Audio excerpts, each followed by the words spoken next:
Okay, so have you ever thought about, like, how far you should go to protect yourself? Like, what if someone tries to kidnap you? Right. You'd fight back. Right. I mean, I think I would. Yeah, probably. But what if? What if the person who's trying to kidnap you is a police officer? Oh. That's where it gets kind of complicated. Right. Big question. And that is exactly what we're diving deep on today. We have this article that I found super interesting. Oh, yeah. And it uses this thought experiment, basically, to challenge, like, how we think about authority. Yeah, and what's so interesting about this is that it forces us to kind of confront, like, these potential contradictions in our own belief systems. Right. You know? Yeah, totally. The article sets up these two scenarios to sort of illustrate this point. Okay, so two situations. That seem pretty similar Yeah. on the surface. But then when you really dig into it, Yeah. you might find that you have some pretty different reactions. Yeah. So first scenario, you're walking down the street. Just a normal day. And someone tries to kidnap you. Totally unprovoked. Out of nowhere. Scary. Right. And so the article asks, is it morally okay to run away, to fight back, even to use deadly force if you have to? It's interesting because I think most people have a very strong gut reaction in this scenario. Yeah. Like self-defense feels completely justified in that situation. Totally. Especially if your life is on the line. Absolutely. I know I would be fighting back, but here's where it gets tricky. So, scenario 2. Same basic setup. Someone's trying to take you by force. Okay. But this time, the person who's doing it is a police officer.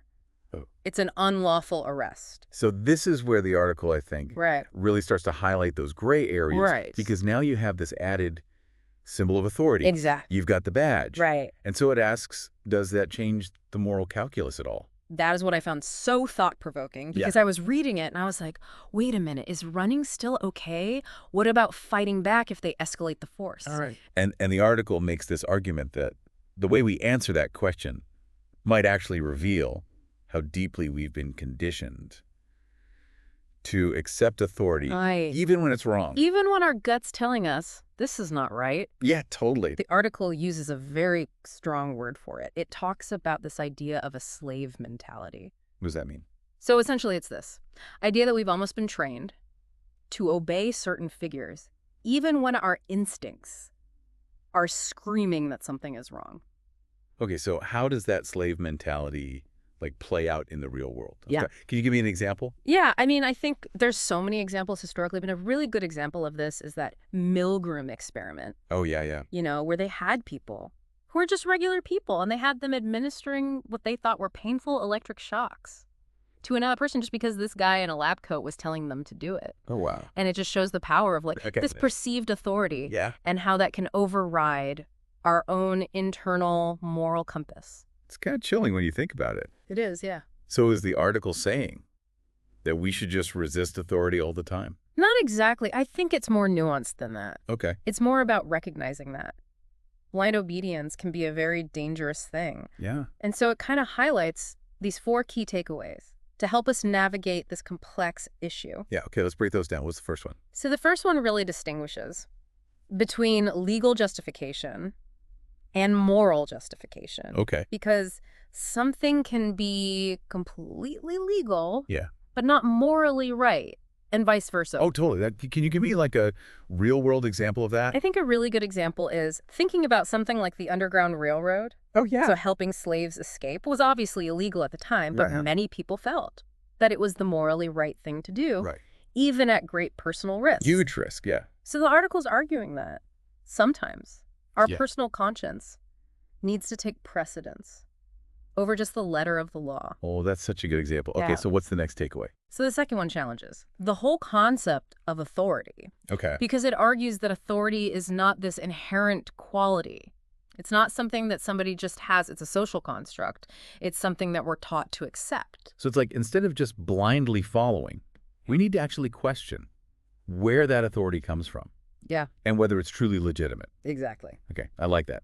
And then what about number 3? So that leads us into number 3, which is this idea of the right to resist. The right to resist. And it suggests that we actually have a moral right to resist any kind of unlawful aggression, regardless of who the aggressor is. Okay, this is where I start to get a little uncomfortable because Like, doesn't that kind of encourage chaos if everybody just resists? The article acknowledges that it's a very complex thing. Right. It's not advocating for constant rebellion, but it is encouraging us to really think critically about when obedience becomes complicity. It raises these questions about, like, the limits of state power and individual autonomy and what are the potential consequences of this unquestioning obedience. So many things to think about. Yeah, a lot to unpack there. Okay, so we've got this right to resist. What's that last takeaway? The fourth one is almost like a challenge to reflect on ourselves. Okay. Because it suggests that if you felt any discomfort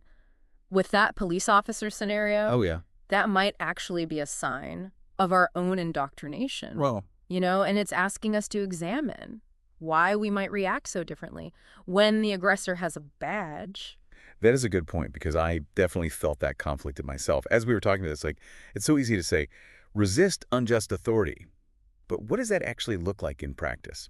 That's where it really comes down to personal discernment. The Yeah. article doesn't really offer easy answers. It's more about just prompting us to think critically and be self-aware. And it definitely did that for me. This article, it even ends with this really bold statement. Like, it says, don't surrender your autonomy just because someone has a badge. It's such a radical Yeah. perspective. Right. It's pushing this very libertarian, even anarchist kind of viewpoint. And it's just highlighting that tension between individual liberty and state power. Yeah. And leaving the reader to really grapple with Yeah. the implications of that. I really like that. And it even recommends this book. For anyone who wants to dive in even deeper, it's called The Most Dangerous Superstition. Yeah. I'm adding that to my list. But before we wrap up, this whole conversation has got me thinking, and I want to leave you, the listener, with a question. Where do you draw the line between obedience and self-preservation? It's a tough one. It is a tough one, something to think about.